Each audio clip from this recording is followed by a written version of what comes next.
those that have been objecting or have been crying out and been asking for suspension are in the minority. 80% have already consolidated. So paano naman?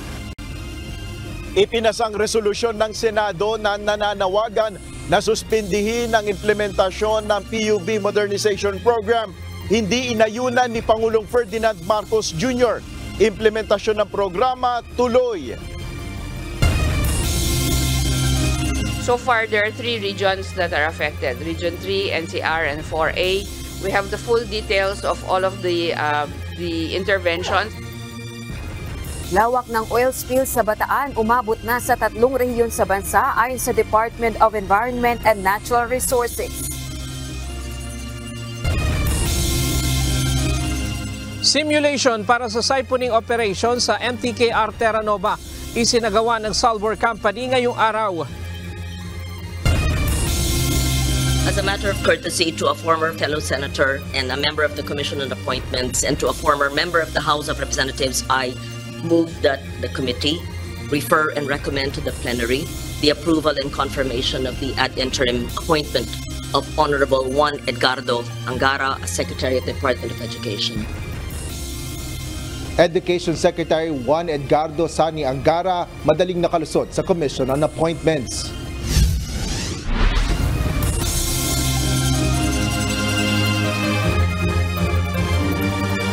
Magandang hapon Pilipinas at sa buong mundo. Una sa ating mga balita. Hindi sang-ayon si Pangulong Ferdinand Marcos Jr. sa ipinasang resolusyon ng Senado na nanawagang suspindihin ang implementasyon ng PUV Modernization Program. Ayon sa Pangulo, binigyan na ng maraming pagkakataon ng pamahalaan ng mga jeepney operator at drivers para makatalima dito. Panahon na rin anya na maipatupad ang programa dahil marami na rin naman ang nakasunod dito. Ito ang balita ni Nel Maribuhok. Well, I disagree with them because sinasabi nila minadali. This has been postponed 7 times.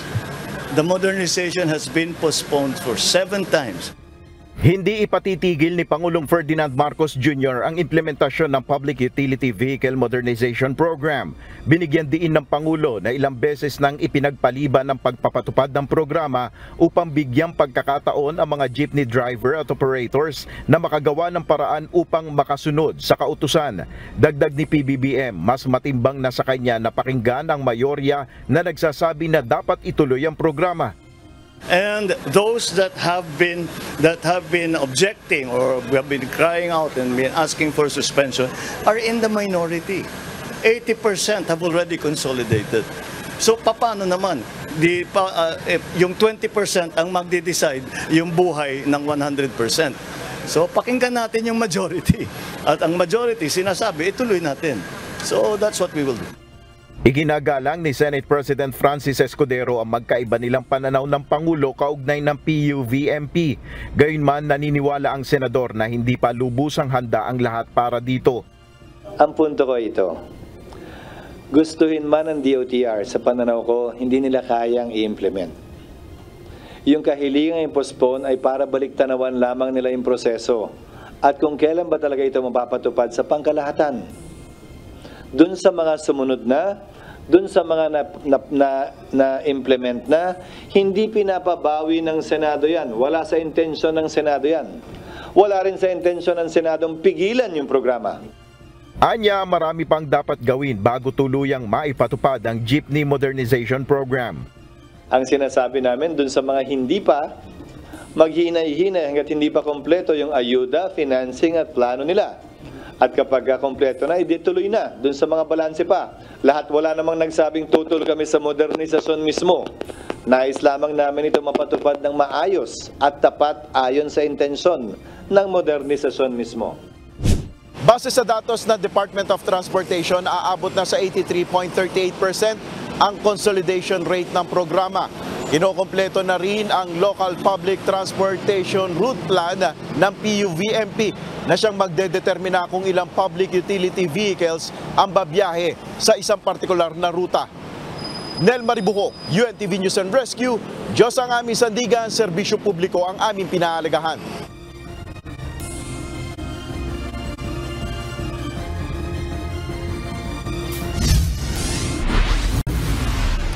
Hinga naman natin ang mga transport group na nagsusulong na maipagpaliban pa rin ang implementasyon ng programang ito. Makakausap natin si Mr. Mar Valbuena, ang chairperson ng grupong Manibela. Magandang hapon po, Ginoong Valbuena.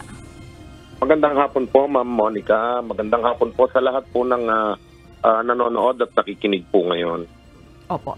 Ginoong Valbuena, ano po ang inyong reaksyon sa naging pahayag ng Pangulo na hindi niya suportado ang resolusyon ng Senado ukol sa suspension po ng PUV Modernization Program?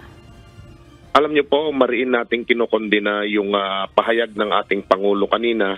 Ang masakit doon, ang masaklap doon ay hindi niya alam yung totoong datos na sinasabi niyang 80% na nag-consolidate. Application pa lamang po ito dahil po natakot yung ating mga kasamahan, yung ating mga kasamang drivers at operators.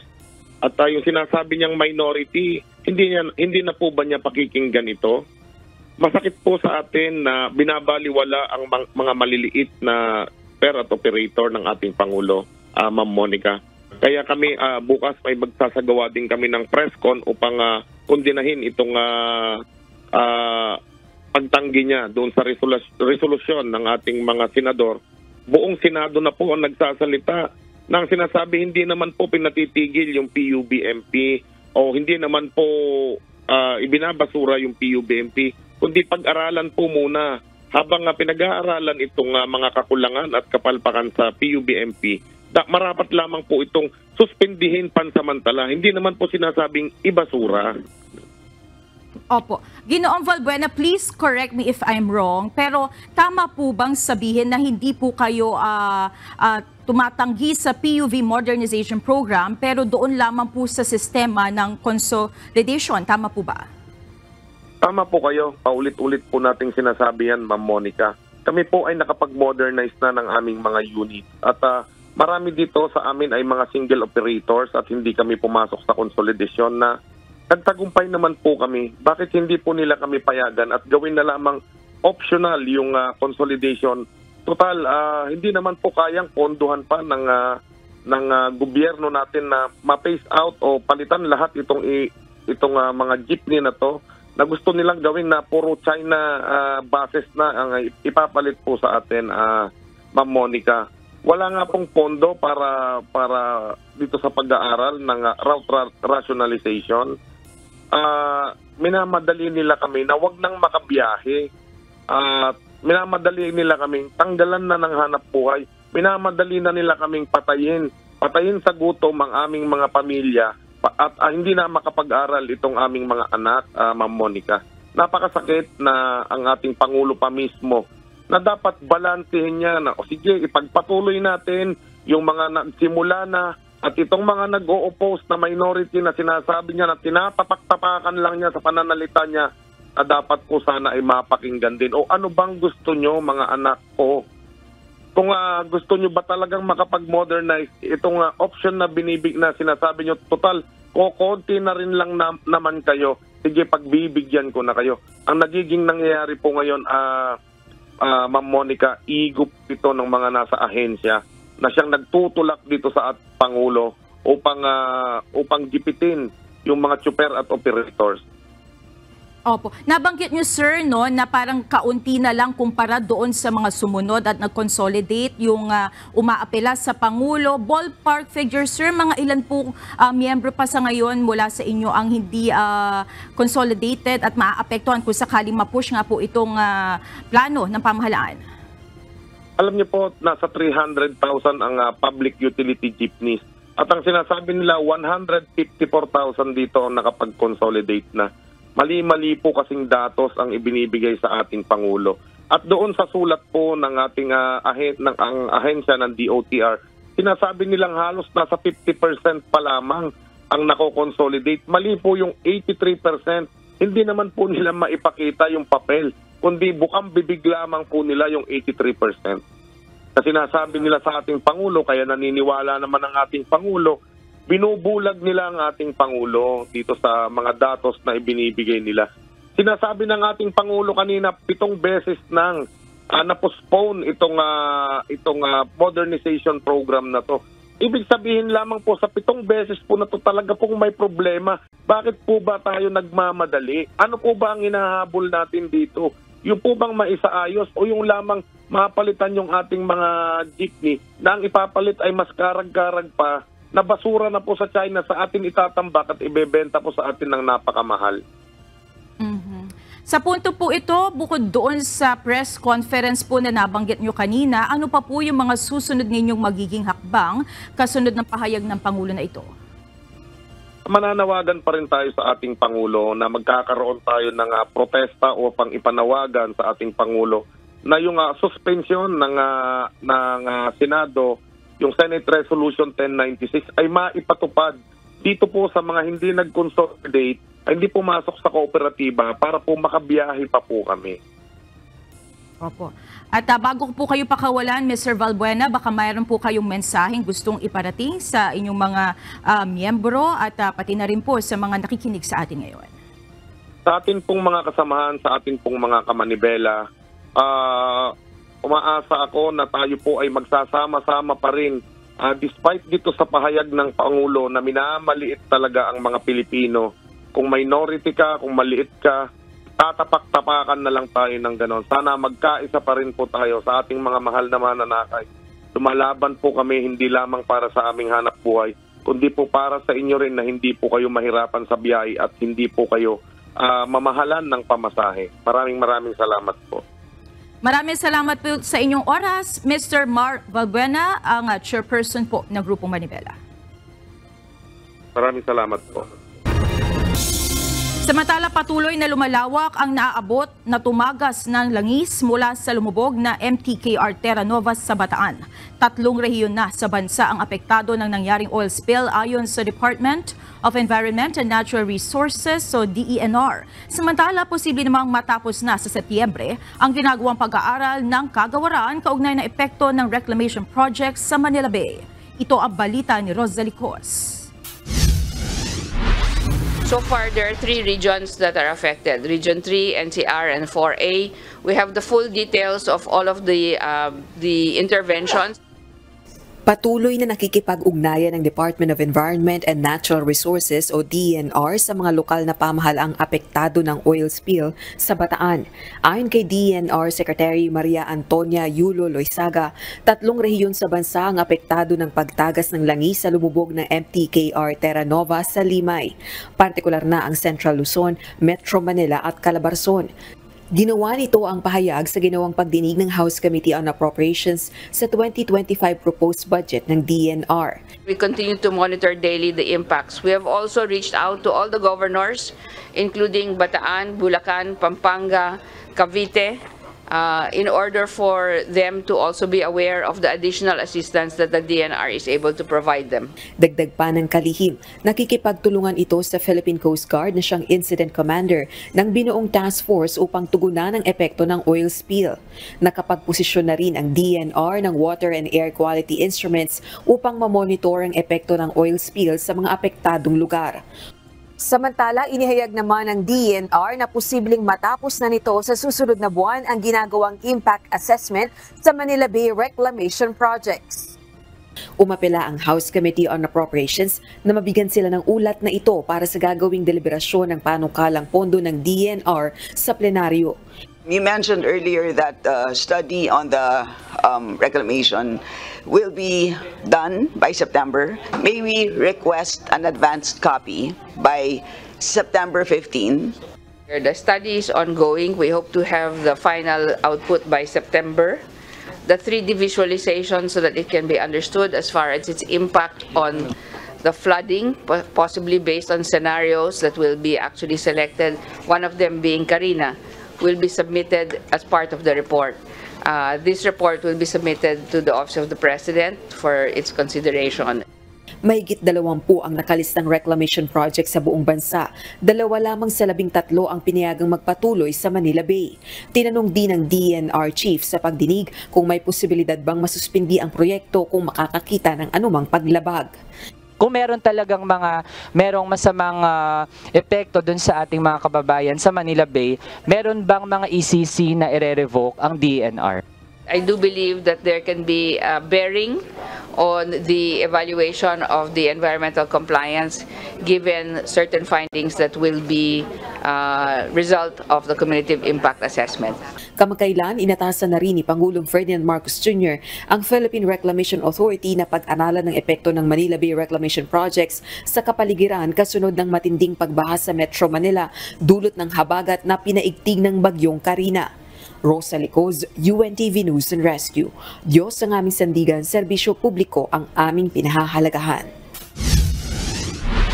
Pinaghahandaan na ng mga lokal na pamahalaan sa Cavite ang distribusyon ng cash assistance kabilang ang kompensasyon ng may-ari ng lumubog na oil tanker. Ang bayan ng Noveleta nais na madaliin ang pagbibigay nito dahil hindi na nila kakayanin kung tatagal pa ang pagbibigay nito. Samantala sa Tansa, Cavite, na ipamahagi na sa mga apektadong mangingisda ang nasa mahigit 6.1 million pesos na payout mula sa tupad program ng Department of Labor and Employment. Ito ang balita ni Benedict Samson. Kaya yung 350 per day, okay na rin po yun. Basta meron pong makuhang danyos yung ating mga kababayan. Kung ilang araw po lumipas ito na ganito po yung sitwasyon nila, ay sana mabigyan sila ng karampatang danyos nga para dito. Nakakadalawang linggo na sa pamamahagi ng relief packs at cash assistance sa lokal na pamahalaan ng Noveleta sa kulang sa 2,000 mga mangingisda sa naturang bayan. Ayon sa lokal na pamahalaan ng Noveleta, nais nilang madaling inasalan ng kumpanyang may-ari ng MTKR Terra Nova ang pagbibigay ng danyos sa mga mangingisda. In fact, ang pinangako po namin sa kanila ay for 1 month ay magbibigay kami ng sapat na tulong. No? Weekly po kami magbibigay ng relief goods at cash assistance sa kanila. Kung po pwede nga po na after 1 month sana ay makuha na po itong sinasabi nilang 350 per day para tuloy-tuloy po ay makukuha ang tulong ng mga tao. Sakali na magdumating ang kompensasyon, wala na rin anilang problema sa sistema ng pamamahagi nito. Meron po kaming listahan na nakasubmit po sa PFAR. Sila din po yung nakakatanggap namin ng weekly relief operations namin. So yun din po yun, ganun din proseso din po yun. Madali po sa amin na i-organize po yung pagbibigay po niyan. Samantala, ang Department of Labor and Employment o DOLE nakapamahagi na ng nasa mahigit 6.1 million pesos sa tulong panghanap buhay sa ating disadvantaged workers o TUPAD program. Nasa 1,178 na mangingisda sa Tansa, Cavite ang nabagyan ng nasa 5,200 pesos bawat isa para sa 10 araw na kanilang alternatibong trabaho sa paglilinis ng mga basura sa baybaying dagat sa naturang bayan. Hinaan po ang DOLE-CAD region ng initially 30 million pesos po para po sa isang region na may mga probinsya na apektado ng oil spill. Benedict Samson, UNTV News and Rescue. Diyos ang aming sandigan, serbisyo publiko ay aming pinahahalagahan. Nagsagawa ng simulation ang Salvor Company para sa siphoning operations ng oil tanker MTKR Terra Nova sa Limay, Bataan. Sinimulan na rin ang pagkakabit ng metal caps sa valves ng tangke ng barko. Ito ang balita ni Ryan Lacanlale, live. Ryan, yun bang simulation ay sapat na o meron pang isang round bago simulan talaga yung paghigop doon sa langis sa ilalim? June, hindi pa natin tiyak kung magkakaroon pa ng panibagong simulation. Pero ngayong linggo ay hindi natin inaasahan na mag-uumpisa na yung siphoning dahil kahapon nung simulan itong paglalagay ng metal cap, June, doon sa dalawang metal cap na inilagay, iisa lamang yung matagumpay na nailagay. Yung isa kailangan pang i-adjust uli at kanina nga sabi ng PCG aalamin nila kung ilan yung natapos na nila ngayong araw. Nasa 24 yung kailangan nilang lagyan na mga bulb ng metal cap. Kung nakakaisa pa lang, meron pang natitirang 23, June.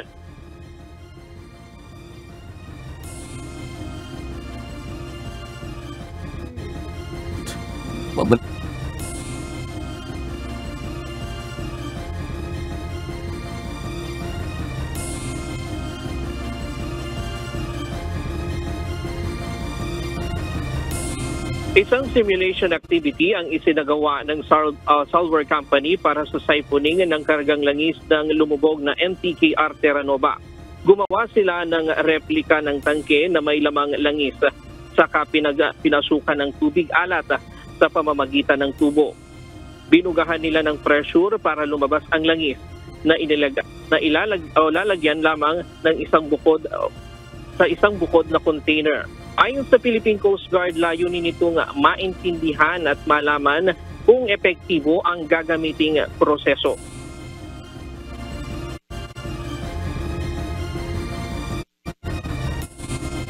Simulation ay nagpapatunay kung yung pong gagawin ng ating Salvor na siphoning procedure will be effective. So as of the moment naman po, naging positibo po. Ang intention lang po natin is malaman yung viscosity nung langis na aangat po siya kapag nag-conduct po tayo ng injection ng tubig dito para ma-push over po yung langis.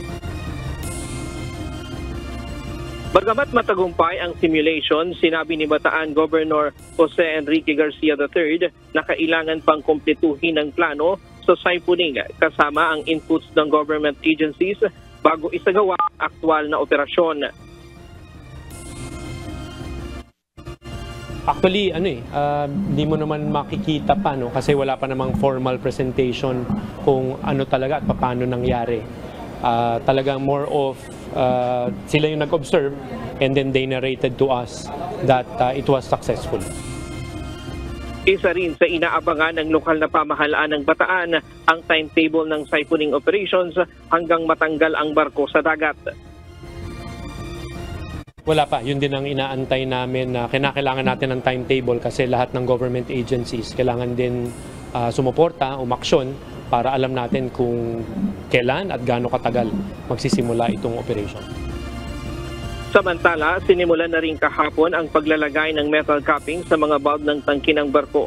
Ito ay para matiyak ang integridad ng barko at hindi tatagas ang langis kapag hinigup na ito. May report na po tayo sa Salvor, may na-deliver na po na initially na 4 na metal caps and kahapon po may isa na rin po na kinonduct nila na installation ng metal capping. We will just verify and finalize lang po ngayon kung yung pong natitirang 3, so 4 na po ay na-install po successfully. Yun ayon sa PCG, ito ay working plan, ano? At ang unang, yung initial na plano ay tatanggalin yung langis at palulutangin yung barko. Pero ayon sa PCG doon sa sinimulate nila kanina, nung una kasi nasa 300,000 lamang ang target na tanggalin doon sa barko. Ngayon, ang tatanggalin na yung laman talaga ng barko na langis at papalitan nyo ng tubig. Para kung sakaling paangatin yung barko, kung meron halimbawa nagkaroon ng pagbiyak o itong barko, habang pinapaangat siya, ay wala nang tatagas na langis. At kanina, ayon sa PCG, ay nakipag-coordinate na rin sila sa National Bureau of Investigation para magsagawa, bumuo ng grupo na mag-imbestiga dito nga sa paglubog nitong 3 barko dito sa Bataan. At dahil nga meron issue na umano'y sangkot yung ilan dito sa mga barko doon sa smuggling ng diesel. At sinabi rin kanina ni Bataan Governor na sapat sa ngayon ay nagsasagawa pa rin sila ng patuloy na relief operation dito sa kanilang mga constituent. Nasa 30,000 na yung mga apektado sa kanila dito sa Bataan, June. Sinasabi ng Coast Guard kanina, Ryan, yung viscosity o yung lapot noong langis sa ilalim, gaano ka-significant ito sa kanila dahil pagka sobrang lapot o malabnaw, ano yung performance ng panghigop nila dyan, Ryan? Yun nga dyan kanina, nilagyan nila ng ice, ng yelo, yung paligid ng tangke, at dahil nga doon sa ilalim nga sa ilalim ng dagat ay malamig. At nung binugahan ito ng tubig na alat, ay lumabas naman yung langis galing doon sa tangke na replika. na ito nga ay sinasabi nilang matagumpay na ganito ang isasagawa nila doon sa mismong siphoning operation.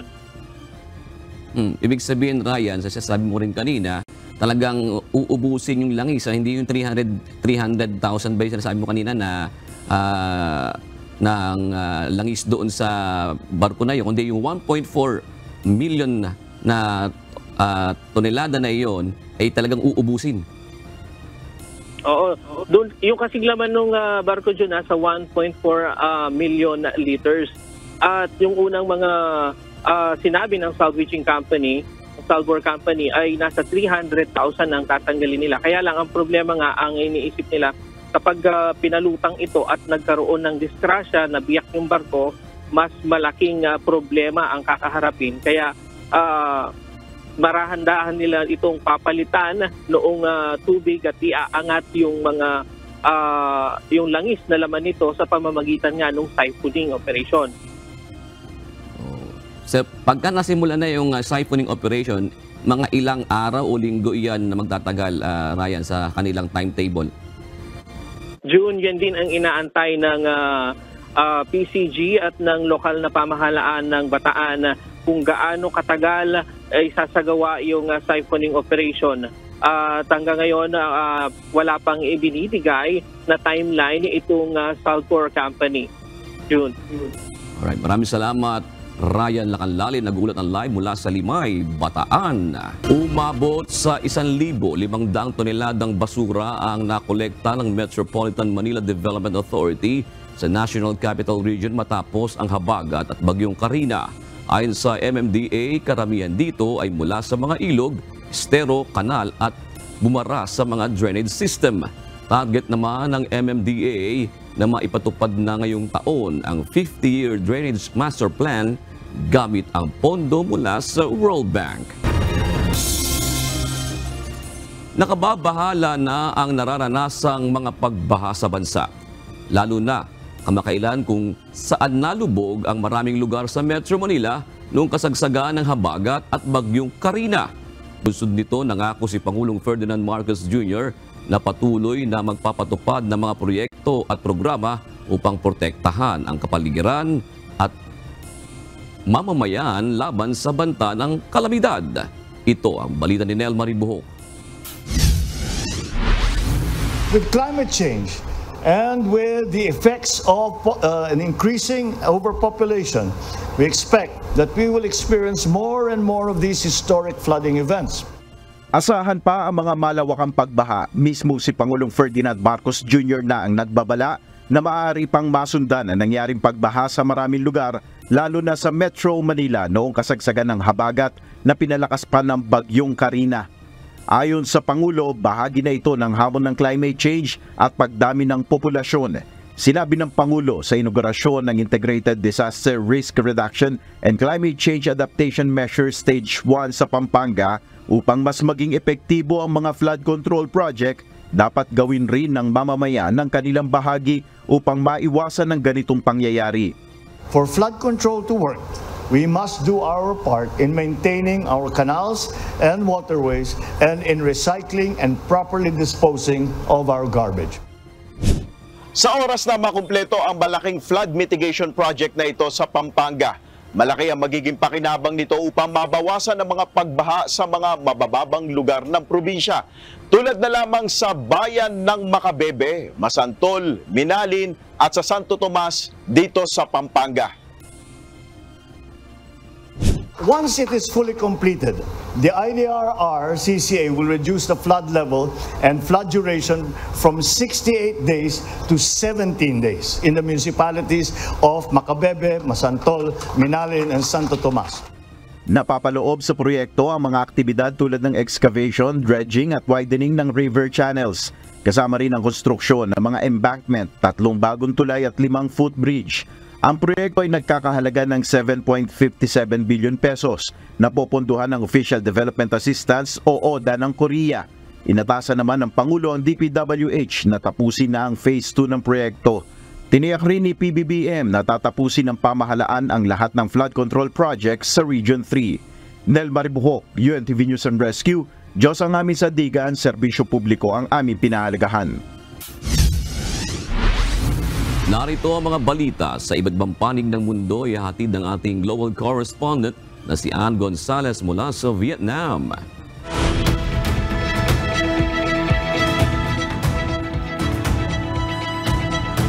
Inanunsyo ng Press Secretary ni President Mohammad Shahabuddin na pamumunuan ni Nobel Laureate Muhammad Yunus ang interim government ng Bangladesh kasunod ng pagbaba sa pwesto ni dating Prime Minister Sheikh Hasina. Ayon kay Bangladesh Press Secretary Joynal Abidin, ang appointment ni Yunus ay kasunod ng pagpupulong ng kanilang presidente kasama ang military chiefs, prominent business leaders at civil society members.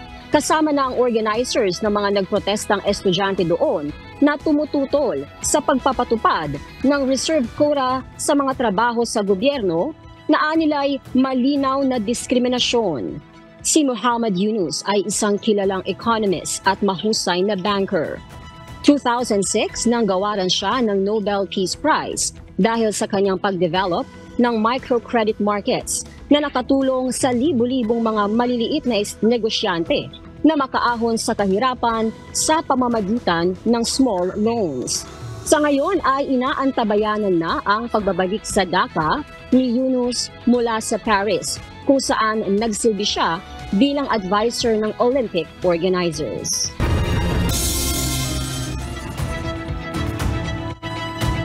Nakapili si United States Vice President Kamala Harris ng kanyang running mate sa November elections. Ito ang balita ni Lynn Perez. To the people of southern Minnesota, for 12 years he was congressman.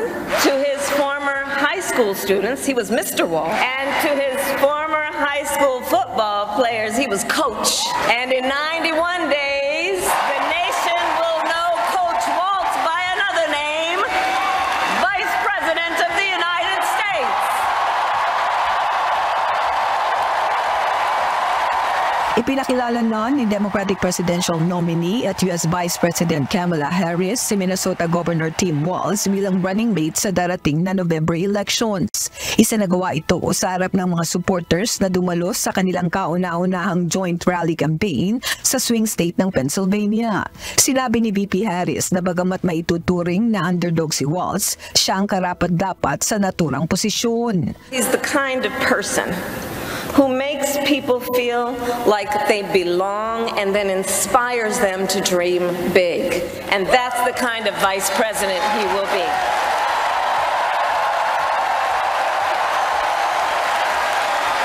And that's the kind of vice president America deserves. Si Walz na isang dating National Guard sa loob ng mahigit 20 taon. Isa rin siyang high school social studies teacher at football coach bago sumabak sa politika bilang House Representative at Governor. Ayon kay Governor Walz, ang kanyang mga estudyante ang nagudyok sa kanya upang tumakbo at dito natutunan niya ang pakikipagkompromiso sa kalaban sa politika. I learned the art of compromise without compromising my values. I took it to Congress and to the state capitol. And now, Vice President Harris and I are running to take those very values to the White House.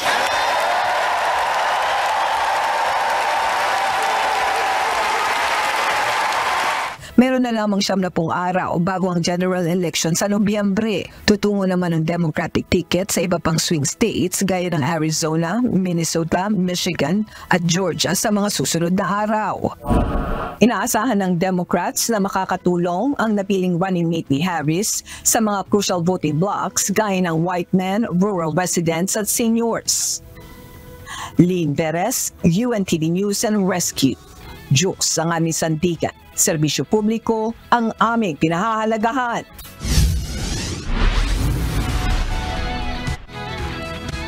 Nagdulot ng pagbaha sa mga kalsada sa Florida, USA ang bagyong Debbie.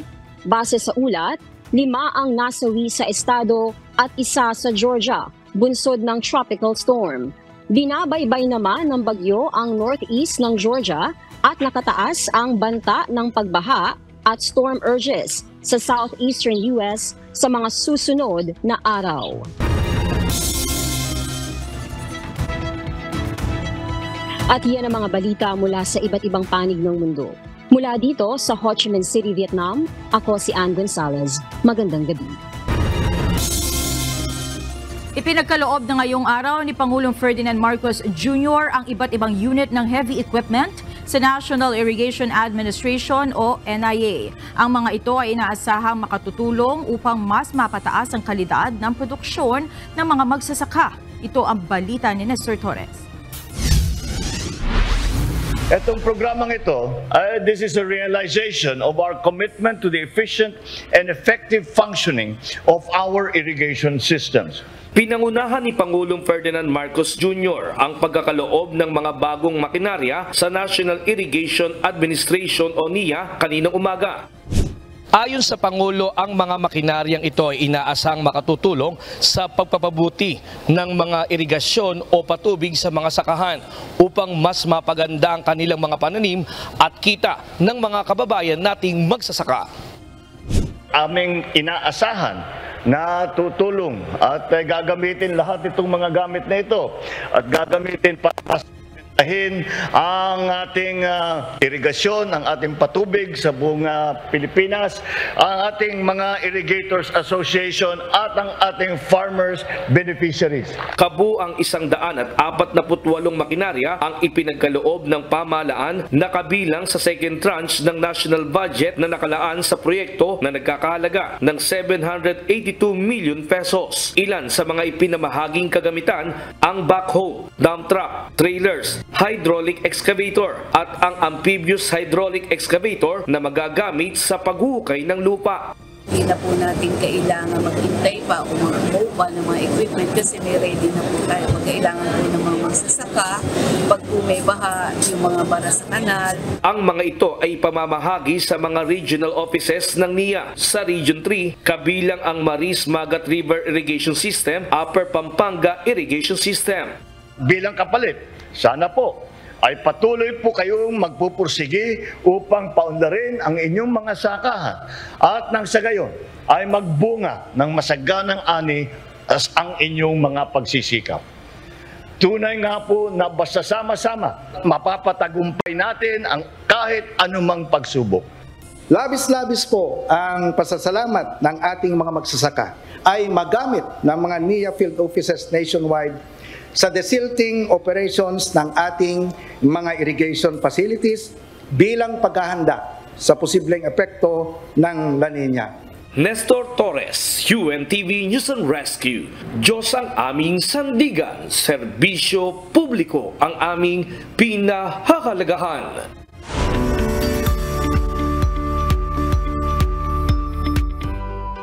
Study Now, Pay Never. Ipinatutupad na ng La Verdad Christian College ang full scholarship grant sa lahat ng mga estudyante nito ngayong taon. Kung dati ay mayroon pa mga partial scholars, sa ngayon ay libre na ang lahat at wala nang babayaran mula kindergarten hanggang sa makapagtapos ng kolehiyo. Ito ang balita ni Leslie Willem.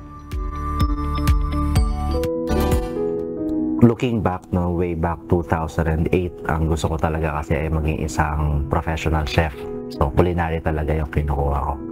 Pero dahil medyo kaposting kami sa sa pang-tuition, ganyan. So, nag-try po kami ng aking parents na mga kapatid din po sa iglesia na mag-try po sa La Verdad Christian College. Isa na ngayong officer ng Department of the Interior and Local Government sa City of San Fernando sa Pampanga, si Mark Jason Veran.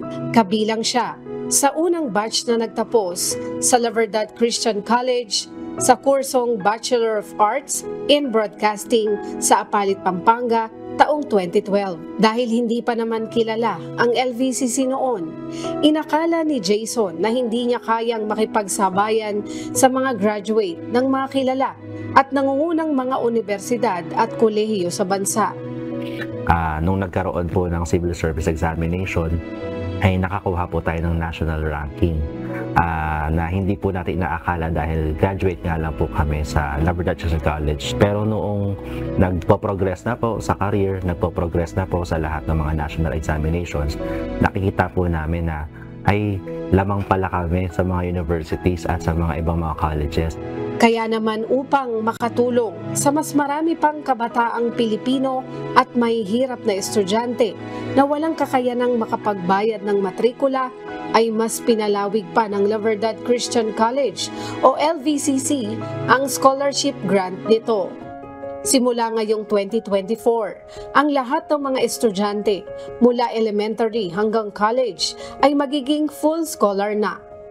Kaya kung ano man yung mga benefits, yung mga privileges na nare-receive ng full scholars noon, yung lahat ng partial scholars noon, yun na din ang ma-enjoy nila ngayong school year, mula ngayong school year. Patutunayan nila based sa objectives ng La Verdad, bakit natatag na establish ang La Verdad for poor and deserving students.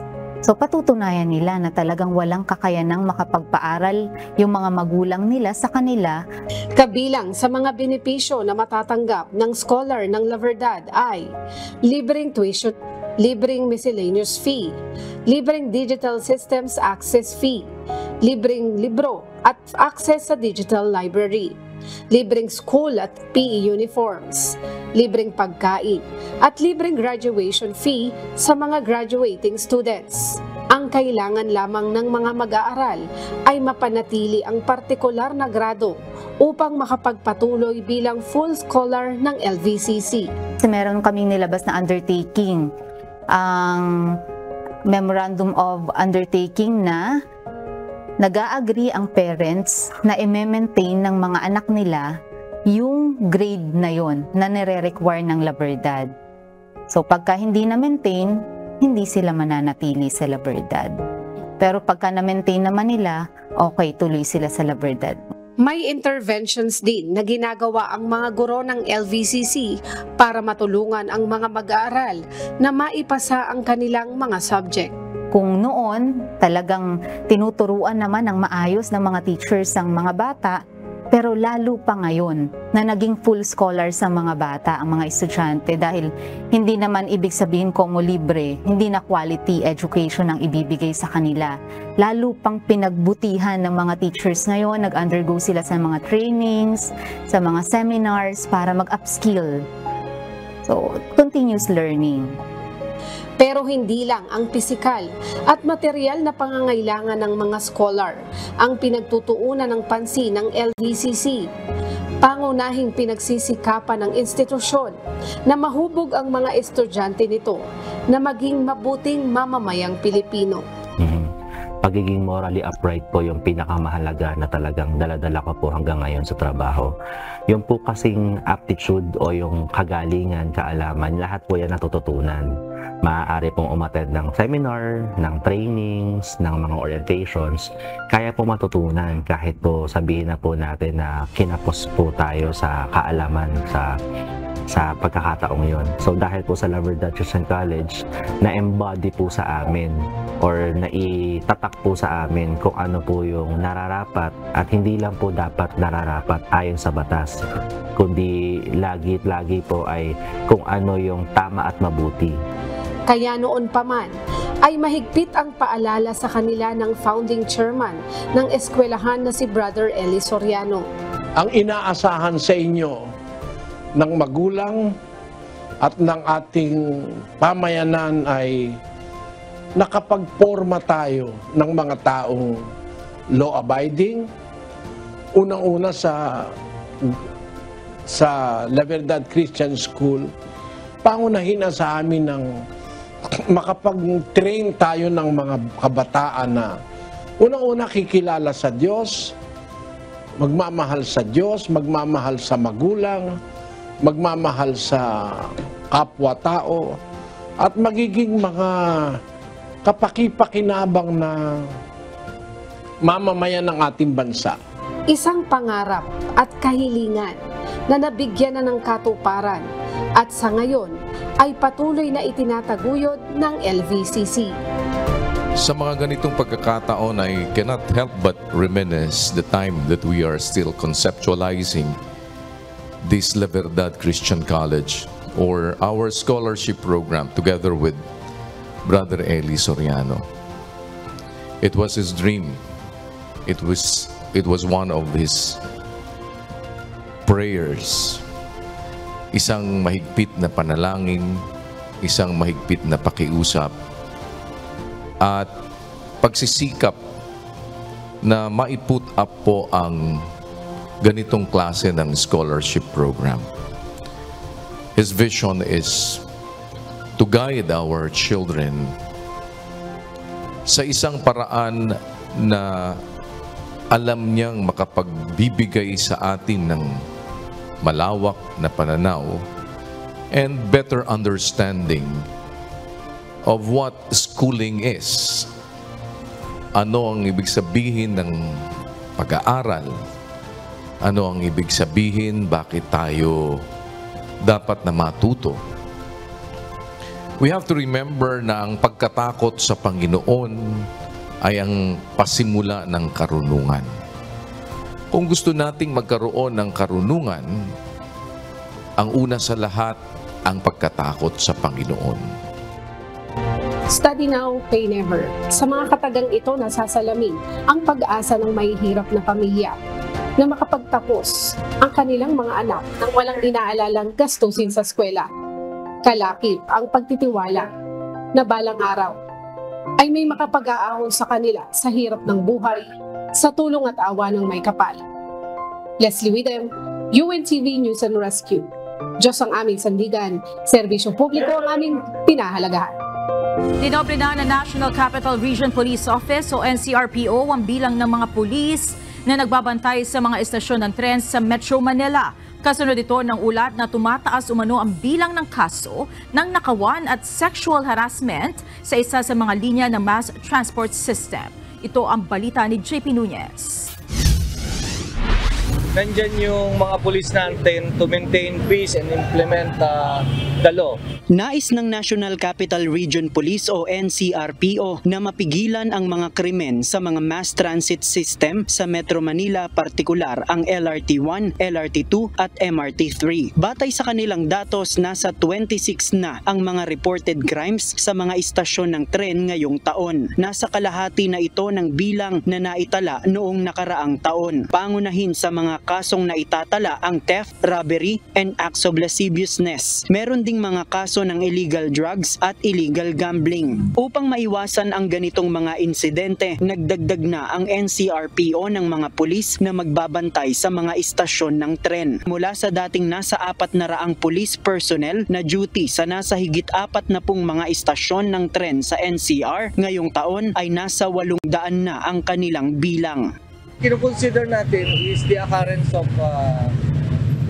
focus crime, index crime. Lalo na dito sa stations is theft and robbery ang nangyayari dito. Kaninang umaga ininspeksyon ng NCRPO ang ilang istasyon ng LRT1 at LRT2. Layon nito na tiyaking ligtas ang mga pasahero, lalo na ang mga estudyanteng nagbabalik-pasok sa mga eskwelahan. Samantala, ayon sa mga pasahero, mas magiging panatag sila kung merong mga pulis na magbabantay sa mga train station. Kasi yung mga passenger natin, minsan hindi sila aware sa mga nasa paligid nila. At least kung meron mga police sa bawat station, mas maaano sila, like, mas mabibigyan sila ng extra security kasi yung mga police na yung mismo yung magbabantay sa kanila. Matatakot yung mga gagawa ng krimen. May pulis agad eh. So matatakot sila. Our policeman who's on uniform, alam na agad ng mga na gumagawa ng krimen na naka-uniforme. So hindi ako gagawa ng crime. JP Nunez, UNTV, News and Rescue. Diyos ang aming sandigan, serbisyo publiko ang aming pinahahalagahan. Madaling nakalusot sa Commission on Appointments si Education Secretary Juan Edgardo Sonny Angara. Hindi na siya pinahirapan pa ng mga kapwa mababatas na miyembro ng komisyon. Anila, tiwala silang magagampan ng mabuti ni Secretary Angara ang kanyang bagong tungkulin. Ito ang balita ni Asher Gadapan Jr. As a matter of courtesy to a former fellow senator and a member of the Commission on Appointments and to a former member of the House of Representatives, I move that the committee refer and recommend to the plenary the approval and confirmation of the ad interim appointment of Honorable Juan Edgardo Angara as Secretary of the Department of Education. I therefore concur with the statement of our colleague from the House of Representatives. Thank you. Thank you, Senator Loren. Senator Bato de la Rosa. I second the motion of Honorable Legarda, Mr. President. 5 minuto lang ang itinagal ng pagdinig ng Commission on Appointments sa pagtatalaga kay Senador Juan Edgardo Sani Angara bilang kalihim ng edukasyon. Wala na ring anumang question o usapin ang natalakay mula sa mga miyembro ng komisyon.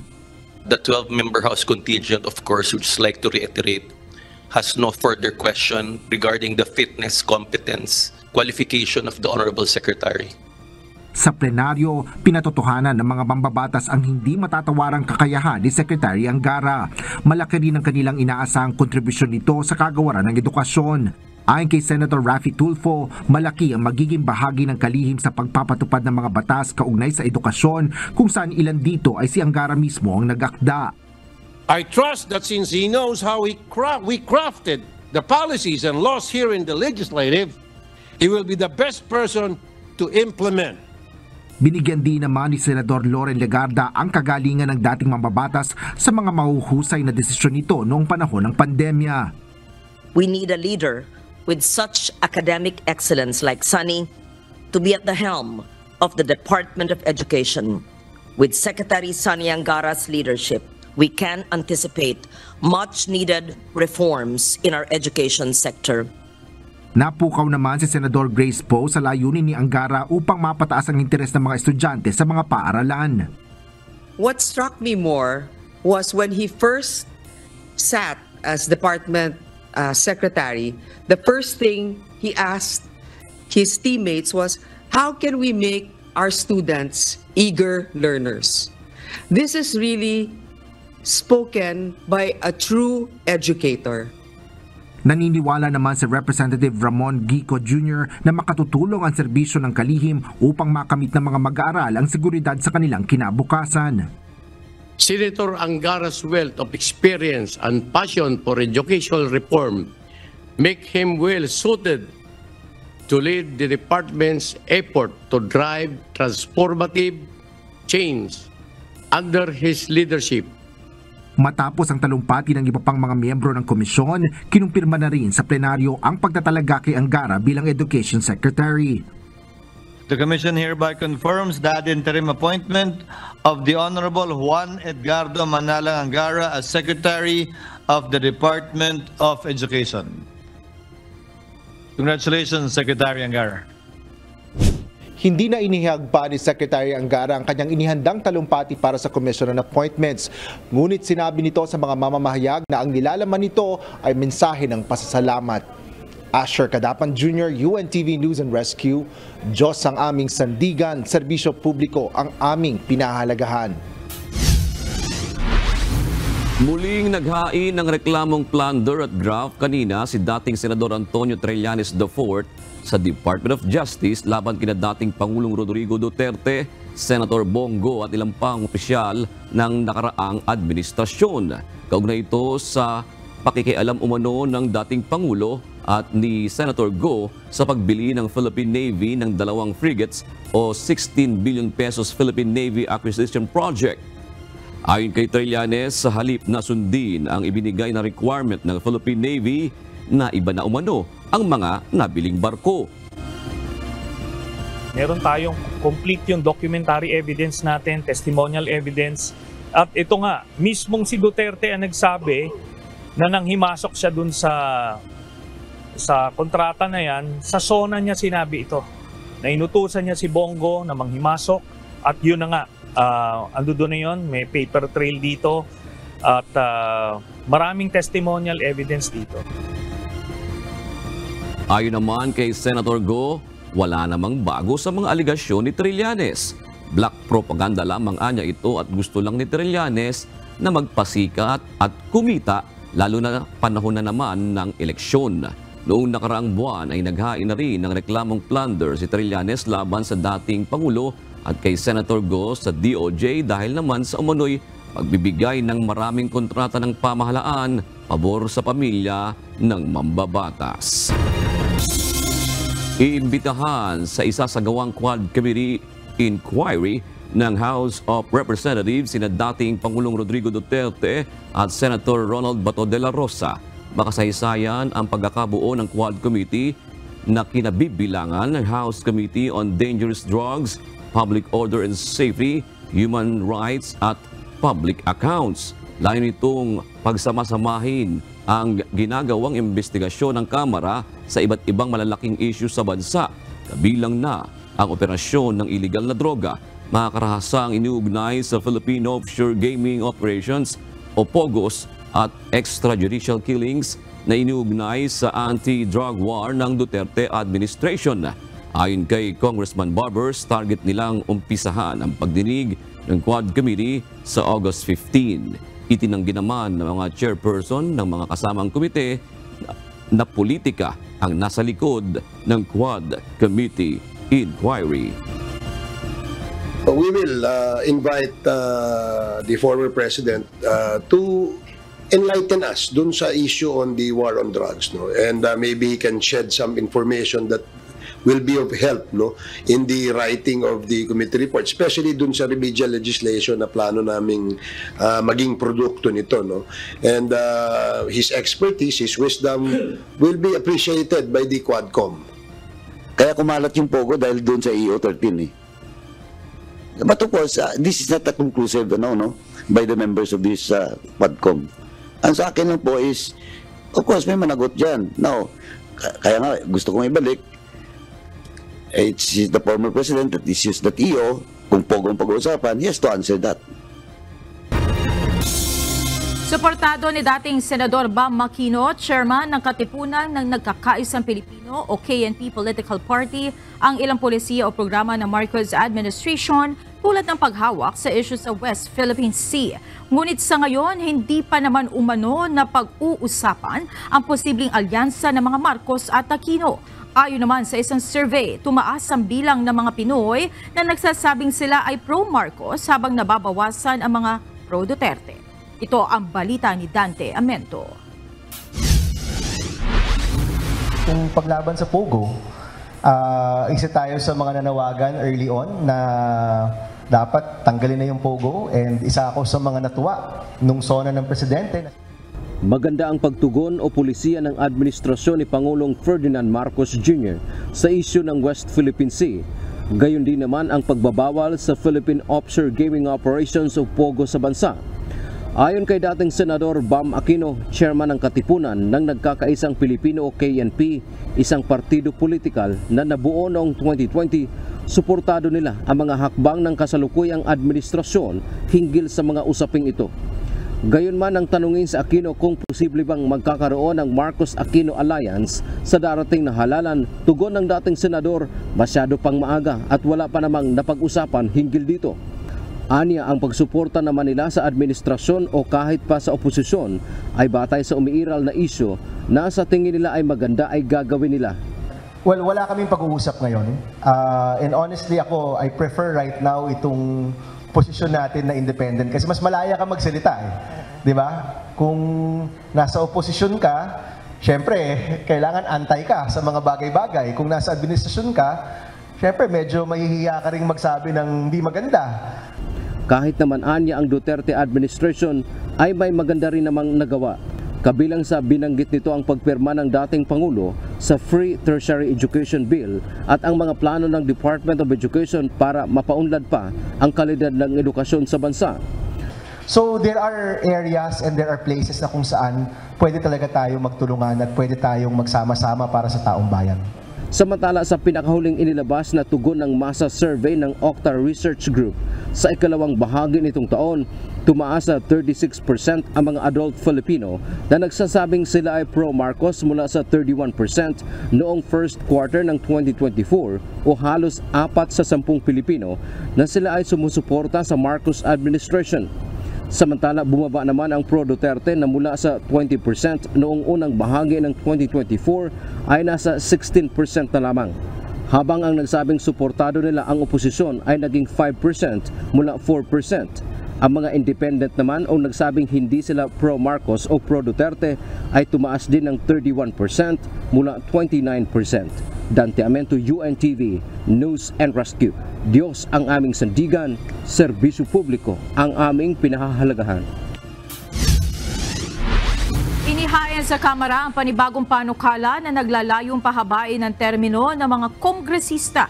Ito ang resolution of both houses number 8 ni Ilocos Norte 2nd District Representative Angelo Marcos Barba na pinsan ni Pangulong Ferdinand Marcos Jr. Layo nitong gawing 5 taon ang termino ng mga kongresista mula sa kasalukuyang 3 taon. Pwede ring tumakbo sa magkasunod na halalan upang mas lumawig pa sa 10 taon. It has caused a lot of disruption. Isipin nyo naman, every 3 years.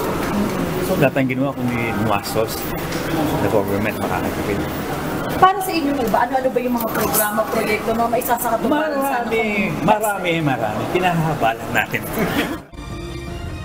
Naniniwala naman si Cagayan de Oro Representative Rufus Rodriguez, chairperson ng House Committee on Constitutional Amendments, hindi pa paboran ng liderato ng Kamara ang panukala. Inihayag ni Davao City Mayor Sebastian Baste Duterte na naantala ang ilang malalaking proyekto sa kanilang lungsod. Ito ay dahil umano sa nangyayaring iringan sa pagitan ng pamilya Duterte at ng administrasyon ni Pangulong Ferdinand Marcos Jr. Ito ang balita nila Lane Moreno. Baga kayo politika, medyo minus ang nation building karon, particularly ato in relation to the administration. So I doubt nga butangan po na nila og kwarta gyud. So ayaw na lang gay mo og I do not want to be pessimistic but I have to be realistic. Kay mao gyud ang sitwasyon. Kulang sa suporta dahil sa tensyon sa politika. Ito ang nakikitang dahilan ni Davao City Mayor Baste Duterte kaya nadili ang pagpapatupad ng malalaking proyekto sa lungsod. Sa kanyang ikatlong State of the City Address noong August 6, inamin ni Mayor Baste na kulang ang tatanggap nilang suporta mula sa national government kaya naiipit ang iba nilang programa. Kabilang dito ang Waste to Energy Facility at Davao Public Transport Modernization Project. Ayon kay Mayor Baste, may nilagdaan ng kontrata at loan agreement para dito kaya nakapagtatakaan niya na hindi pa rin umuusad ang mga proyekto. The national administration, I believe, is intervening with our affairs. Umuna ingana na siya. So that's something that we have to deal with. Paniwala ni Mayor Duterte, nagsimula ang tensyon sa pagitan ng lungsod at Administrasyong Marcos na i-reshuffle at alisin ang ilang Davao Cups dahil sa idineklara niyang war on drugs. Matatanda ang nirelieve ang 35 pulis at 6 na station commanders kaugnay ng issue. Ilang beses ring pinalitan sa isang araw ang hepe ng Davao City Police hanggang sa mailagay si Police Colonel Hansel Marantad. Ikambyuhan ng ato City Director 3 times without my consultation. Apila ng alkalde sa national government.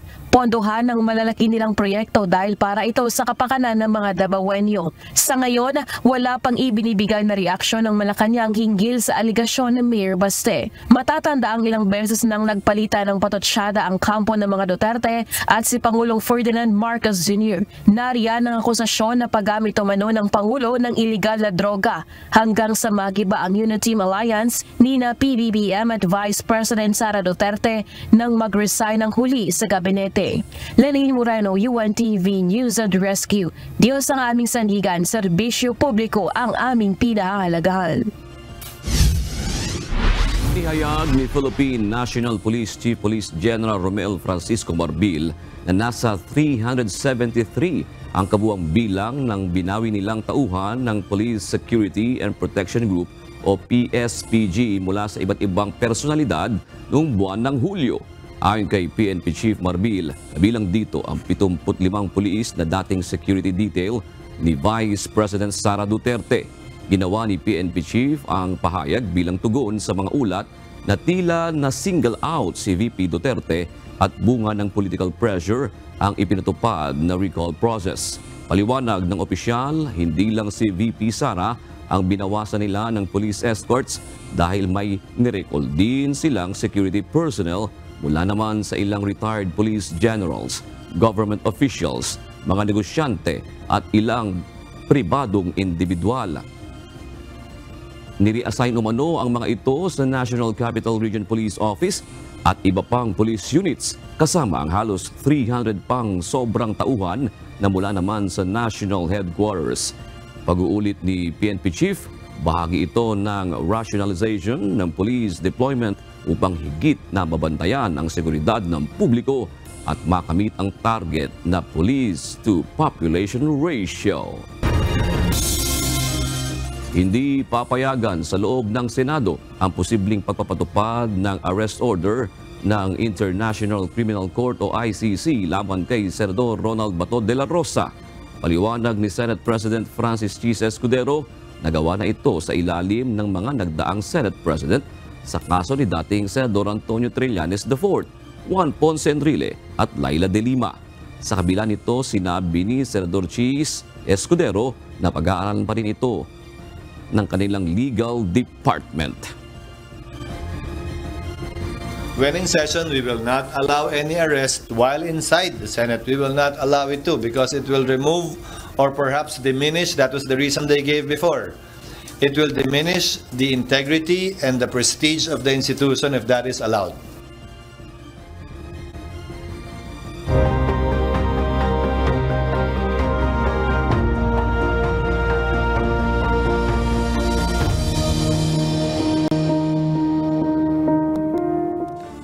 Tumanggap muli ng pagkilala mula sa Bulacan Provincial Public Office ang Members Church of God International sa pagkakataong ito bilang best stakeholder para sa taong 2024. Ito ang balita ni Nestor Torres.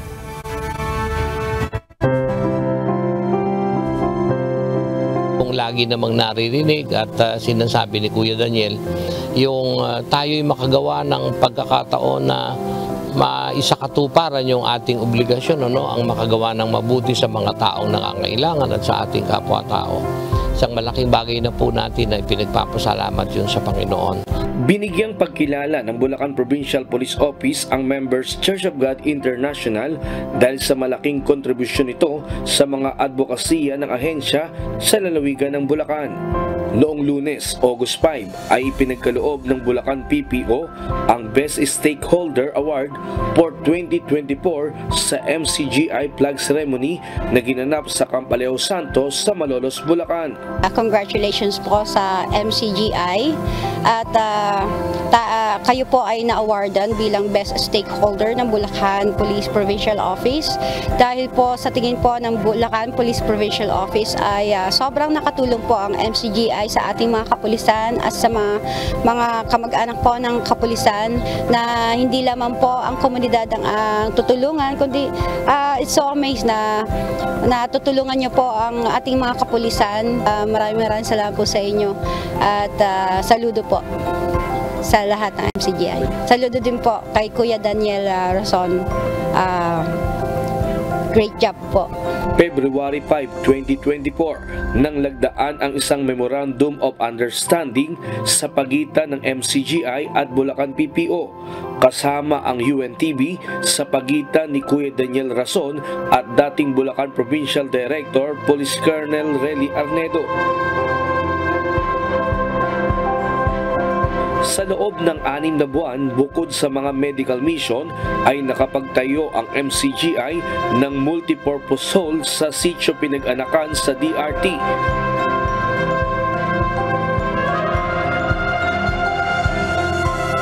At nagkaloob ng computer sets, laptops at printer sa kahilingan ng Provincial Police Office.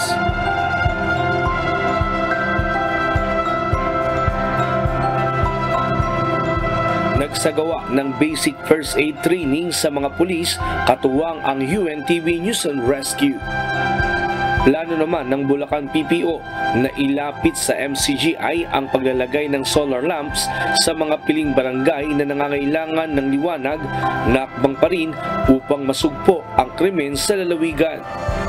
Nestor Torres, UNTV News and Rescue. Diyos ang aming sandigan, serbisyo publiko ang aming pinahahalagahan.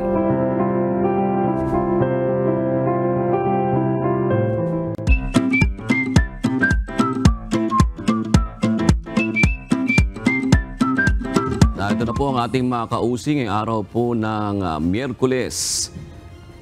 Yan po. Ito ba ay komentaryo nila? Komentaryo hinggil sa PUV modernization. Sabi po ni Carlos Sabroso, Kung sa akin lang tuloy ang modernisasyon at tuloy pa rin ang traditional jeep kasi kulang ang sasakyan sa kalsada, tingnan mo tuwing umaga, tambak ang pasahero, walang masakyan. Matama yung observation niya. Sa LVCC scholarship, sabi ni Neth Vegs, sana entire Philippines mayroong liberdad. Kung lulubin ng Panginoon, di ba?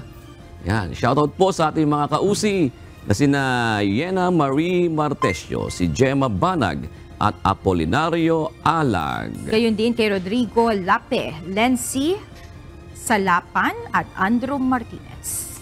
Talak, narito po ang salita ng Diyos na ating sandigan mula sa aklat ng mga kawikaan 30:12 na nagsasabi, may lahi na malinis sa harap ng kanilang sariling mga mata at gayunman ay hindi hugas sa kanilang karumihan.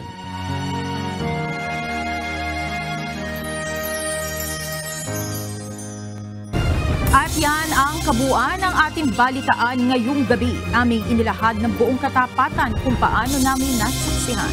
Kayo po'y makapagtitiwala ng aming nakita at narinig ang aming ibinabalita. At dito po sa UNTV, Diyos ang aming sandigan, serbisyo publiko ang aming pinahahalagahan. Magandang gabi po.